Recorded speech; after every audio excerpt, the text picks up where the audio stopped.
So, welcome back to part 5 of this whispered ear to ear book reading series of Charles Dickens' A Christmas Carol.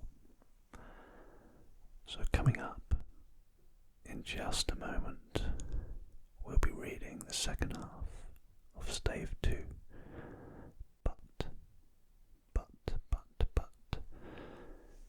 Before that, I do have a quick favour to ask, actually, to anyone listening, particularly if you have listened to any previous audios of mine, and specifically any of this Christmas Carol series. So I'm experimenting again right now with some different condenser mics for this particular audio reading, which I actually used for most of my original audios on this snoozy ASMR channel. However, I actually swapped to some quieter dynamic mics for the previous 4 readings of this Scrooge series, the previous 4 audios. So anyway,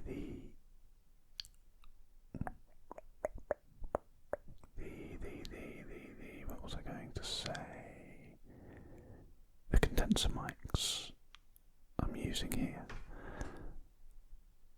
do seem to be a little bit richer and perhaps a bit more tingly, but it really is so difficult for me to tell with just my ears listening back to my own voice. So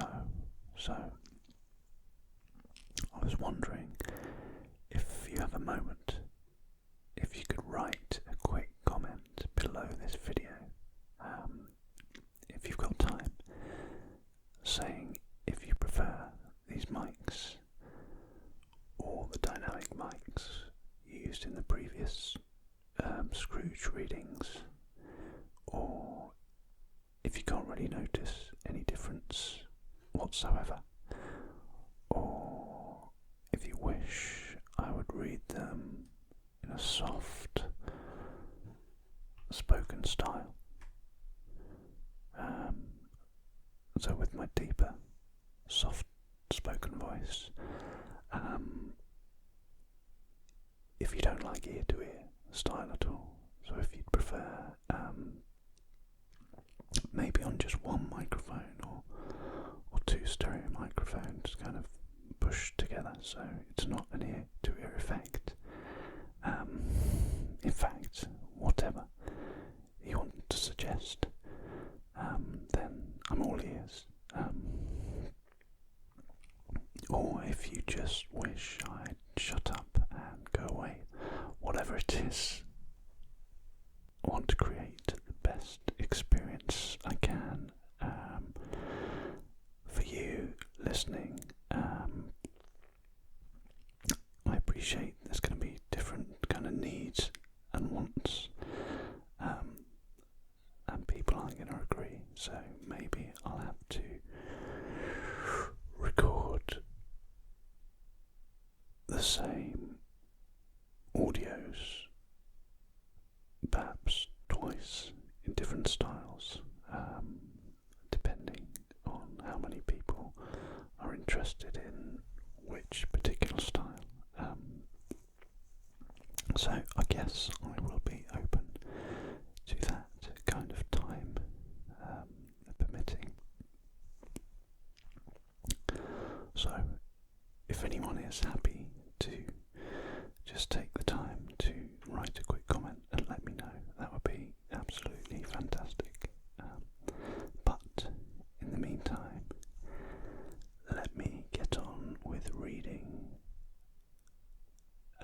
the rest of Stave 2 of A Christmas Carol, and we are picking up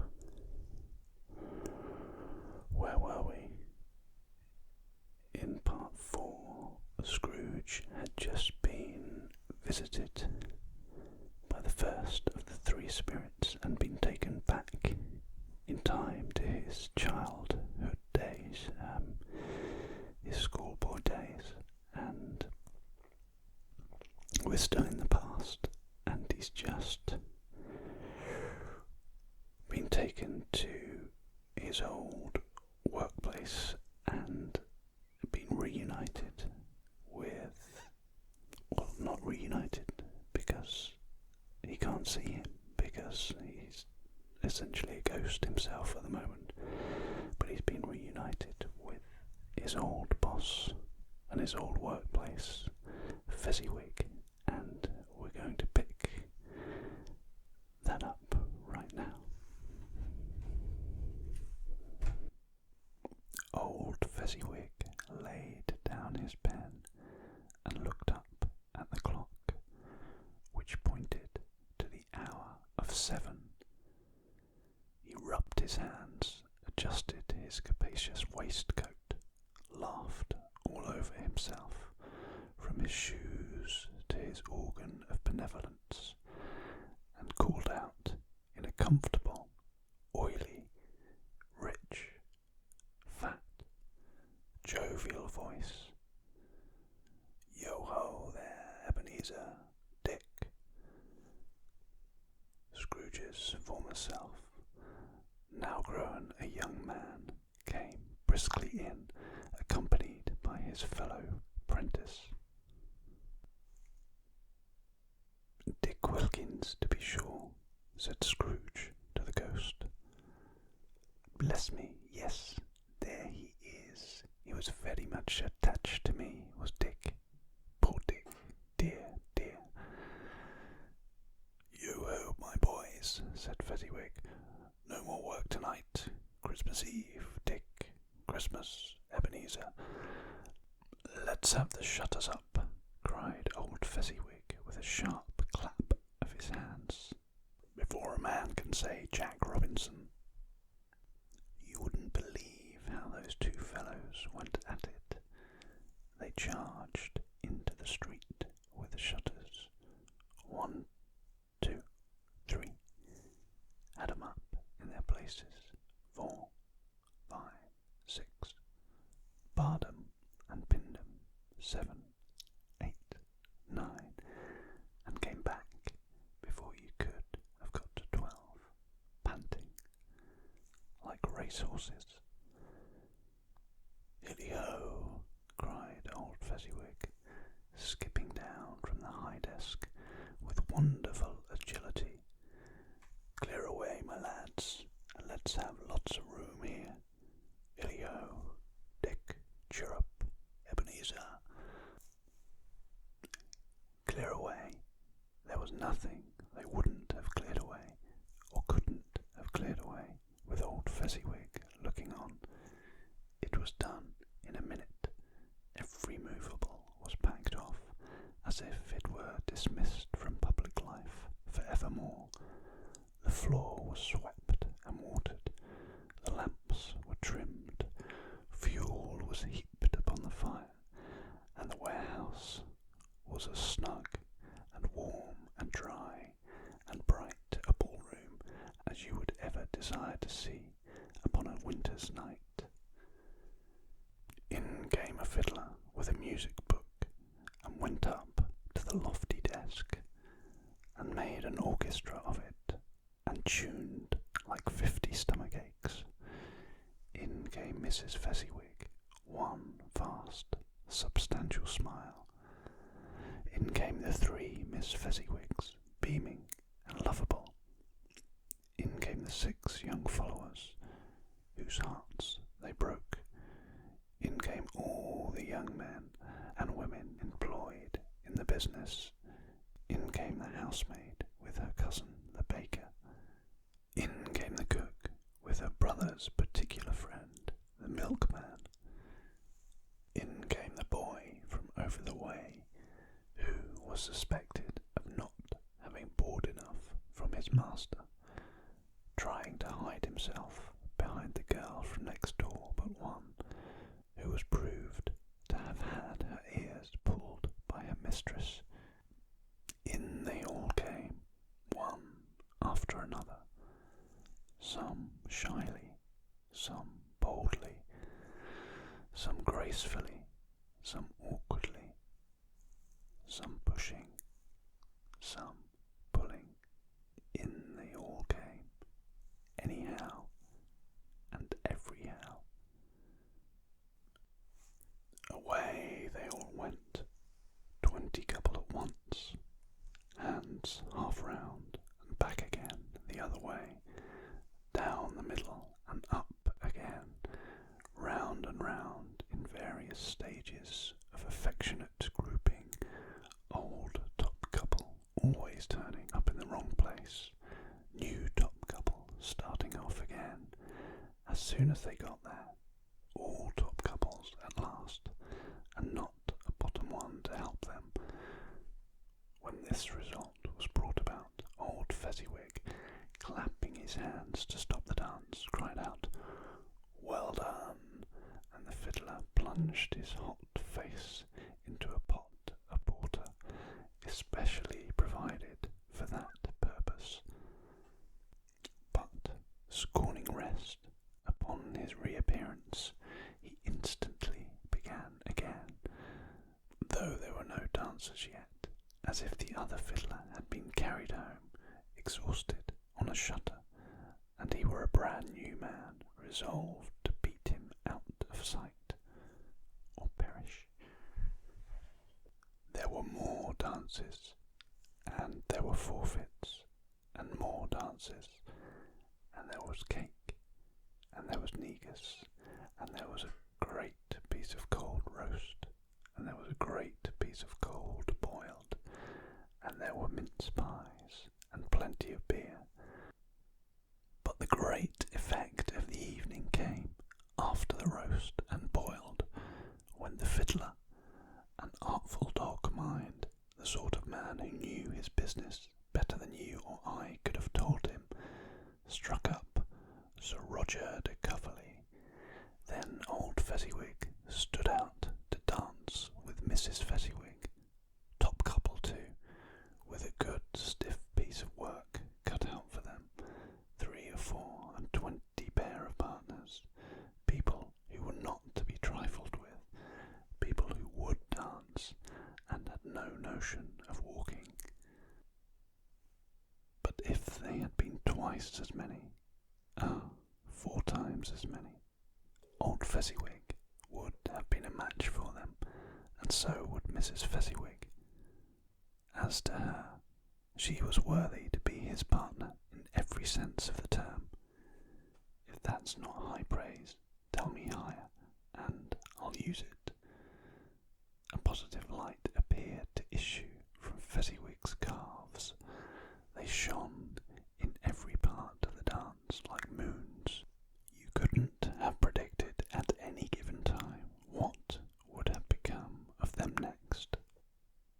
And when old Fezziwig and Mrs. Fezziwig had gone all through the dance, advance and retire, both hands to your partner, bow and curtsy, corkscrew, thread the needle, and back again to your place, Fezziwig cut so deftly that he appeared to wink with his legs, and came upon his feet again without a stagger. When the clock struck 11, this domestic ball broke up. Mr. and Mrs. Fezziwig took their stations, one on either side of the door, and shaking hands with every person individually as he or she went out, wished him or her Merry Christmas. When everybody had retired, but the 2 apprentices, they did the same to them, and thus the cheerful voices died away, and the lads were left to their beds, which were under a counter in the back shop. During this whole time, Scrooge had acted like a man out of his wits. His heart and soul were in the scene, and with his former self. He corroborated everything, remembered everything, enjoyed everything, and underwent the strangest agitation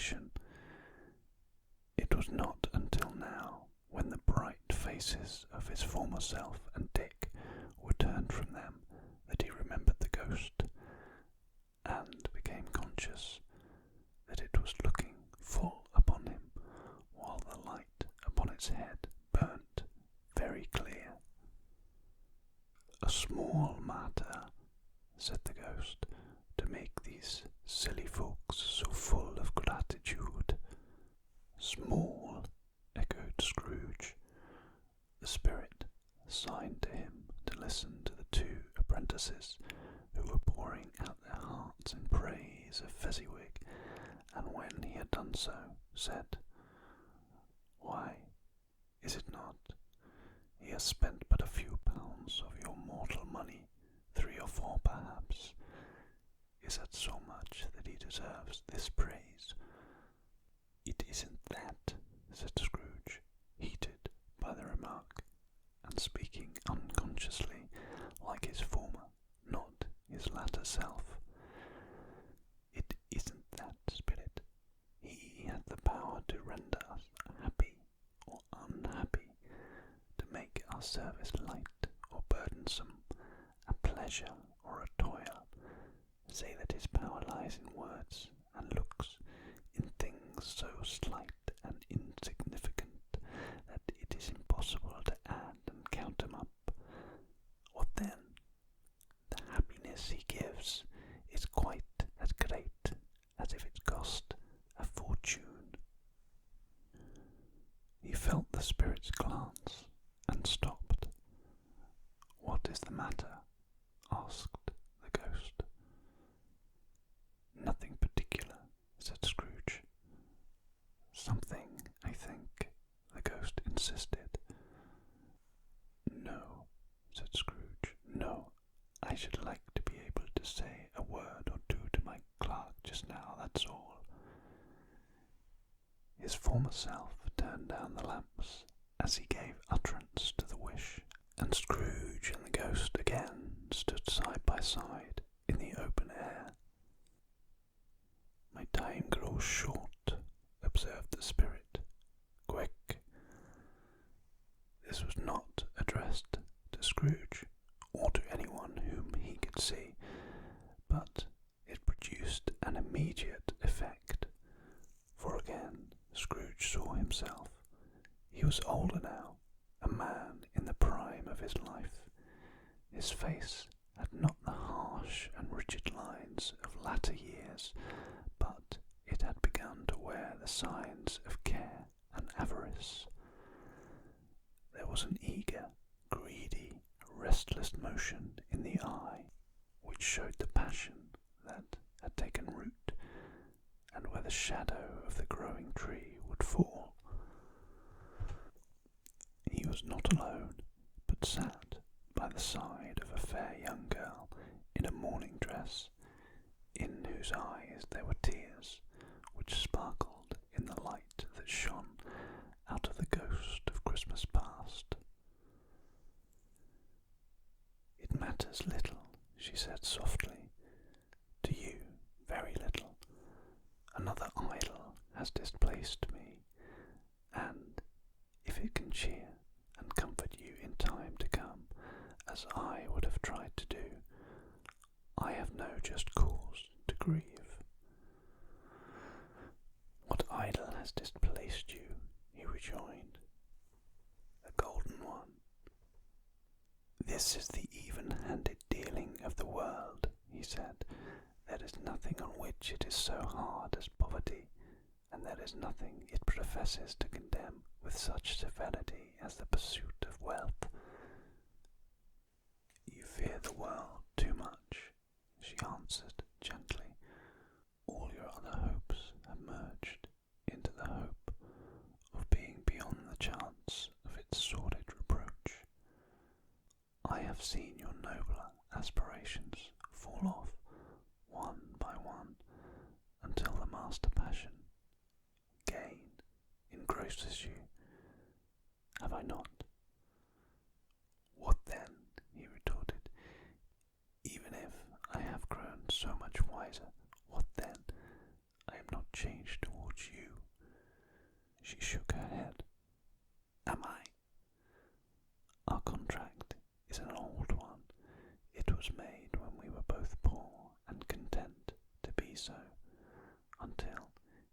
that season we could improve our worldly fortune by our patient industry. You are changed. When it was made, you were another man. I was a boy, he said impatiently. Your own feelings tell you that you are not what you are, she returned. I am that which promised happiness when we were one in heart is fraught with misery now that we are two. How often and how keenly I have thought of this, I will not say. It is enough that I have thought of it, and can release you. Have I ever sought release? In words? No, never. In what then? In a changed nature, in an altered spirit, in another atmosphere of life, another hope as its great end, in everything that made my love of any worth or value in your sight. If this had never been between us, said the girl, looking mildly but with steadiness upon him, tell me, would you seek me out and try to win me now? Ah, no. He seemed to yield to the justice of this supposition in spite of himself. But, he said with a struggle, you think not. I would gladly think otherwise if I could, she answered.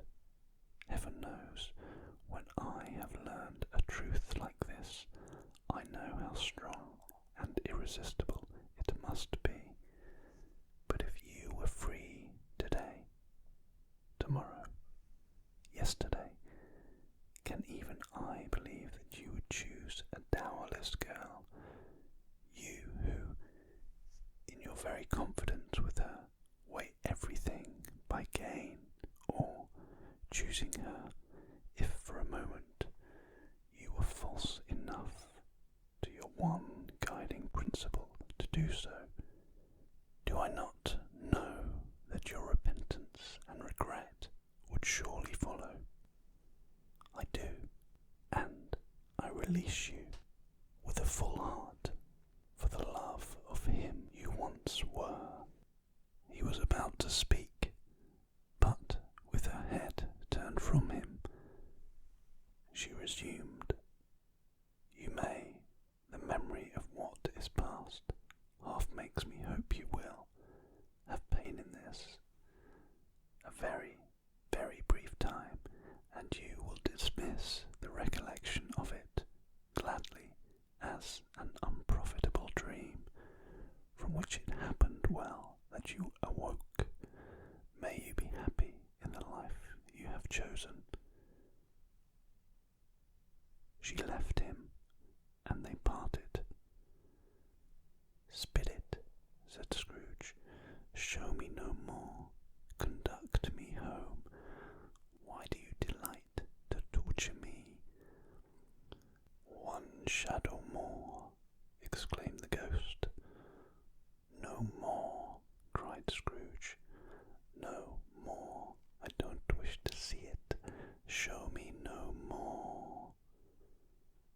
But the relentless ghost pinioned him in both his arms and forced him to observe what happened next. They were in another scene and place, a room not very large or handsome, but full of comfort. Near to the winter fire sat a beautiful young girl, so like that last that Scrooge believed it was the same, until he saw her, now a comely matron, sitting opposite her daughter. The noise in this room was perfectly tumultuous, for there were more children there than Scrooge, in his agitated state of mind, could count, and, unlike the celebrated herd in the poem, they were not 40 children conducting themselves themselves like one, but every child was conducting itself like 40. The consequences were uproarious beyond belief, but no one seemed to care. On the contrary, the mother and daughter laughed heartily and enjoyed it very much, and the latter, soon beginning to mingle in the sports, got pillaged by the young brigands most ruthlessly. What would I not have given to be one of them? Though I never could have been so rude, I wouldn't for the wealth of all the world have crushed that braided hair and torn it down, and for the precious little shoe I wouldn't have plucked it off. God bless my soul to save my life. As to measuring her waist in sport, as they did, bold young brood, I couldn't have done it. I should have expected my arm to have grown round it for a punishment, and never come straight again. And yet I should have dearly liked, I own, to have touched her lips, to have questioned her, that she might have opened them, to have looked upon the lashes of her downcast eyes, and never raised a blush, to have let loose waves of hair, an inch of which would be a keepsake beyond price. In short, I should have liked, I do confess, to have had the lightest license of a child, and yet to have been a man enough to know its value. But now a knocking at the door was heard, and such a rush immediately ensued that she, with laughing face and plundered dress, was borne towards it, the centre of a flushed and boisterous group, just in time to greet the father, who came home attended by a man laden with Christmas toys and presents. Then the shouting and the struggling and the onslaught that was made on the defenceless porter, the scaling him with chairs for ladders to dive into his pockets, despoil him of brown paper parcels, hold on tight by his cravat, hug him round his neck, pommel his back, and kick his legs in irrepressible affection, the shouts of wonder and delight with which the development of every package was received, the terrible announcement that the baby had been taken in the act of putting a doll's frying pan into his mouth, and was more than suspected of having swallowed a fictitious turkey glued on a wooden platter, the immense relief of finding this a false alarm, the joy and gratitude and ecstasy, they are all indescribable alike. It is enough that by degrees the children and their emotions got out of the parlour, and by one stair at a time, up to the top of the house, where they went to bed, and so subsided. And now Scrooge looked on more attentively than ever, when the master of the house, having his daughter leaning fondly on him, sat down with her and her mother at his own fireside, and when he thought that such another creature, quite as graceful and as full of promise, might have called him father, and been a springtime in the haggard winter of his life, his sight grew very dim indeed. "Belle," said the husband, turning to his wife with a smile, "I saw an old friend of yours this afternoon." "Who was it?" "Guess."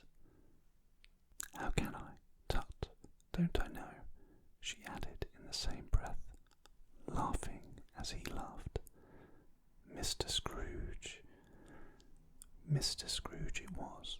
I passed his office window, and, as it was not shut up, he had a candle inside. I could scarcely help seeing him. His partner lies upon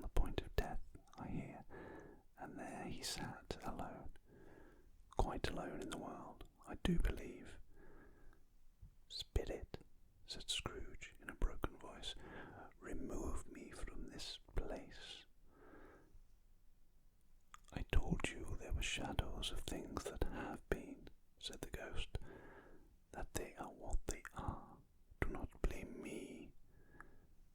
Remove me, Scrooge exclaimed. I cannot bear it. He turned upon the ghost, and seeing that it looked upon him with a face in which, in some strange way, there were fragments of all the faces it had shown him, wrestled with it. Leave me, take me back, haunt me no longer. In the struggle, if that can be called a struggle, in which the ghost, with no visible resistance on its own part, was undisturbed by any effort of its adversary, Scrooge observed that its light was burning high and bright, and dimly connecting that with its influence over him, he seized the extinguisher cap, and by a sudden action pressed it down upon its head. The spirit dropped beneath it, so that the extinguisher covered its whole form, but though Scrooge pressed it down with all his force, he could not hide the light which streamed from under it in an unbroken flood upon the ground. He was conscious of being exhausted and overcome with an irresistible drowsiness, and, further, of being in his own bedroom. He gave the cap a parting squeeze, in which his hand relaxed, and had barely time to reel to bed before he sank into a heavy sleep. That was the end of the second part of Stave 2 of this whispered reading of A Christmas Carol. So, as always, do keep calm, stay relaxed,